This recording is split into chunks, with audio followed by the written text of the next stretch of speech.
প্রথমেই বলি মা সর্বত্র। মা যারা যারা মায়ের কাছে আসতে পারছেন না, আপনারা বাড়ি দিয়েই মাকে ডাকুন না। যারা যারা এই ভিডিওটির মাধ্যমে মাকে দেখছেন, বাড়ি দিয়েই ডাকুন, মাকে শোনেন। মাকে শুধু একটা জিনিসে আপনার পাগল করতে পারেন। মায়ের কোটি কোটি মন্ত্র আছে, বিভিন্ন রকম বীজ মন্ত্র, অনেক কিছু আছে, কিন্তু মাকে শুধু যদি প্রসন্ন করতে হয়, মাকে শুধু একবার ভালোবেসে মা বলে ডাকেন। মায়ের থেকে বড় শক্তি জগতে কিছু নেই।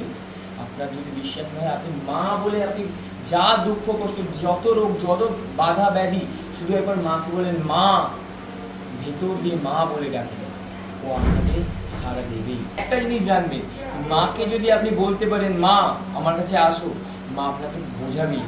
মা সব সময় সকল ভক্তদের পাশে থাকে, কিন্তু মানুষ অনেক সময় বুঝতে পারে না, কিন্তু সবসময় থাকে। যেমন সূর্য যখন রাত্রি হয়ে যায়, তখন তো আপনারা সূর্যকে দেখতে পান না, কিন্তু সূর্য তো আছে।